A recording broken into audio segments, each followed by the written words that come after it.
seem like the type to love 'em, leave 'em, and disappear right after the song. So give me the night to show you and hold you. Don't leave me out here dancing alone.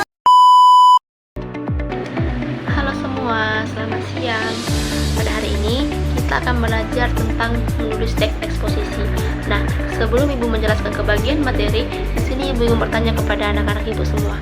Di sini ada nggak yang tahu apa itu teks eksposisi? Nggak ada yang tahu ya? Oke, nggak masalah. Nah, di sini Ibu akan menjelaskan apa sih itu teks eksposisi. Baik, di sini Ibu akan menjelaskan apa sih itu teks eksposisi. Nah, teks eksposisi adalah teks yang berisi penjelasan atau paparan suatu informasi secara singkat, padat, dan akurat. Teks ini bertujuan untuk menjelaskan, menginformasikan, atau memaparkan suatu hal kepada pembaca secara objektif. Contohnya itu, kita sering menemukan teks eksposisi dalam artikel berita, buku pelajaran, atau opini di media massa. Selanjutnya Ibu akan menjelaskan tujuan teks eksposisi. Nah, ada beberapa tujuan dari teks eksposisi ini. Yang pertama itu memberitahukan dengan jelas kepada pembaca tentang suatu informasi sehingga tidak terjadi perbedaan penerimaan serta meminimalisasi perbedaan penerimaan informasi yang ada. Nah, yang kedua, membuat pembaca tertarik untuk terus membaca karangan tersebut. Dan yang terakhir itu menjelaskan informasi tertentu dengan harapan menambah pengetahuan yang pembaca miliki. Selanjutnya Ibu akan menjelaskan ciri-ciri teks eksposisi. Nah, ciri yang pertama itu ada memberikan informasi atau pengetahuan. Nah, ciri yang kedua menggunakan bahasa yang baku. Dan ciri yang ketiga berisi tentang sebuah fakta. Dan ciri yang keempat format penulisannya singkat, jelas, dan padat. Nah, dan ciri yang terakhir itu bersifat objektif dan tidak memihak. Baik anak-anak, selanjutnya Ibu akan menjelaskan struktur teks eksposisi. Nah, yang pertama ada tesis. Bagian ini adalah bagian pertama sekaligus pembuka dari teks eksposisi. Tesis sendiri dapat dipahami sebagai bagian yang memiliki fungsi untuk menyajikan pengenalan isu, masalah, gagasan utama, hingga pandangan penulis secara umum terkait topik atau masalah yang akan dibahas. Nah, yang kedua ada rangkaian argumen. Setelah tesis mengenalkan suatu isu atau masalah yang sedang hangat diperbincangkan oleh banyak orang, teks eksposisi akan dilanjut dengan rangkaian argumen. Rangkaian argumen dapat dipahami sebagai pendapat berupa alasan yang logis, informasi sesuai hasil temuan, fakta yang terjadi, hingga pernyataan para ahli. Nah, yang terakhir ada penegasan ulang. Bagian terakhir dari struktur teks eksposisi yaitu penegasan ulang. Setelah penulis menyampaikan isu atau masalah dan sudah didukung oleh berbagai alasan atau pendapat yang sesuai fakta, berikutnya akan disajikan penutup atau simpulan. Tujuan penegasan ulang sendiri adalah untuk memberikan penegasan terhadap pendapat awal sekaligus menyajikan simpulan dan saran terhadap keseluruhan masalah yang telah dibahas.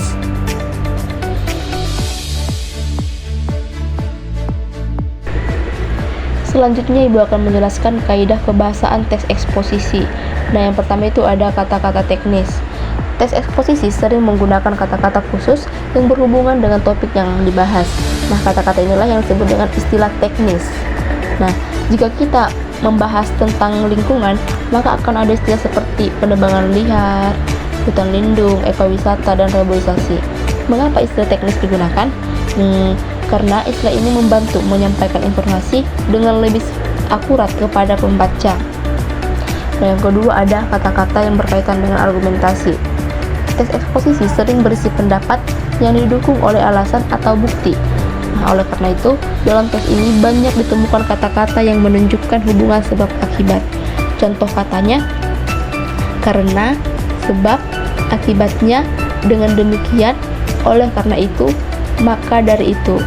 Nah, dan Ibu ambil contoh kalimatnya itu seperti penebangan liar terus terjadi karena kurangnya pengawasan dari pihak berwenang. Nah, kata karena itulah yang termasuk kata-kata yang berkaitan dengan argumentasi. Nah, dan yang ketiga itu ada kata-kata yang berhubungan dengan kronologis. Teks eksposisi juga bisa menjelaskan suatu proses atau peristiwa yang terjadi secara berurutan. Oleh karena itu, digunakan kata-kata yang menunjukkan urutan waktu atau perbandingan. Contoh katanya, sebelumnya, kemudian, akhirnya, sebaliknya, berbeda halnya, dan di sisi lain. Contoh kalimatnya itu, awalnya banyak orang yang belum menyadari dampak perubahan iklim. Namun setelah terjadi bencana alam yang semakin sering, kesadaran mulai meningkat. Nah, yang keempat itu ada kata kerja mental. Kata kerja mental adalah kata-kata yang menggambarkan proses berpikir, perasaan, atau sikap seseorang terhadap suatu hal. Nah, kata-kata ini sering digunakan dalam konteks teks eksposisi karena penulis biasanya memberikan opini atau analisis terhadap suatu permasalahan. Contoh katanya, menyimpulkan, memperkirakan, mengharapkan, mengasumsikan, menyedihkan, memprihatinkan, dan mengagumkan. Nah, ambil contoh kalimatnya itu, para ilmuwan menyimpulkan bahwa peningkatan suhu global disebabkan oleh aktivitas manusia yang tidak ramah lingkungan. Nah, kata menyimpulkanlah yang termasuk dalam kata kerja mental. Nah, yang kelima ada kata-kata rujukan.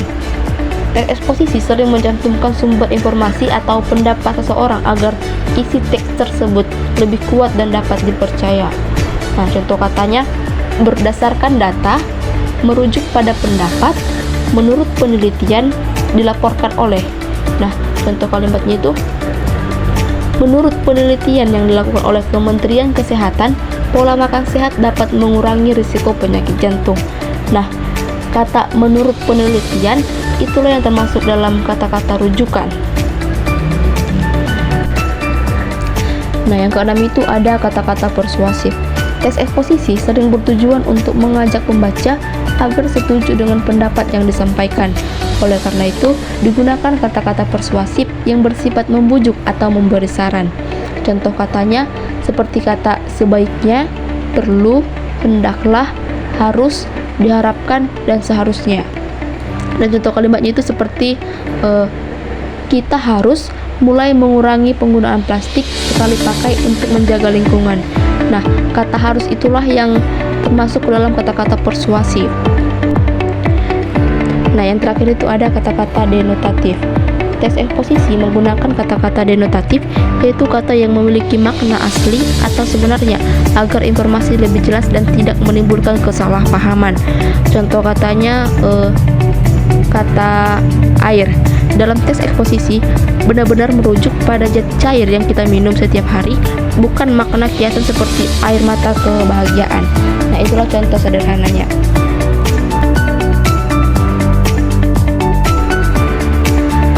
Terakhir, ibu akan menjelaskan cara membuat teks eksposisi. Yang pertama, tentukan tema. Pertama, kamu perlu menentukan tema ketika ingin membuat teks eksposisi. Dengan adanya tema, maka arah tulisan akan menjadi lebih jelas, sehingga tulisan pesan dari teks eksposisi bisa dibaca dan disimak dengan baik oleh pembaca. Dan yang kedua, kumpulkan sumber untuk bahan tulisan. Nah, kamu bisa mengumpulkan sumber yang berasal dari buku atau artikel yang bisa kamu temukan di internet. Nah, akan lebih bagus lagi apabila kalau dalam menulis teks eksposisi diberikan sumber berupa data terbaru pada suatu peristiwa. Nah, dengan adanya sumber, maka tulisan eksposisi akan membuat pembaca mengetahui lebih banyak tentang sebuah informasi. Yang ketiga ada buat kerangka tulisan. Nah, setelah kamu menentukan tema dan mengumpulkan sumber, maka langkah selanjutnya adalah membuat kerangka tulisan. Dengan kerangka tulisan, maka kamu akan mengetahui hal-hal apa saja yang perlu ditulis di teks eksposisi. Nah, yang terakhir, kembangkan kerangka tulisan. Kemudian, dikembangkan lagi agar tulisan teks eksposisi memiliki banyak informasi. Selain itu, dengan pengembangan ini, teks eksposisi menjadi lebih terstruktur sehingga ketika membacanya tidak bingung.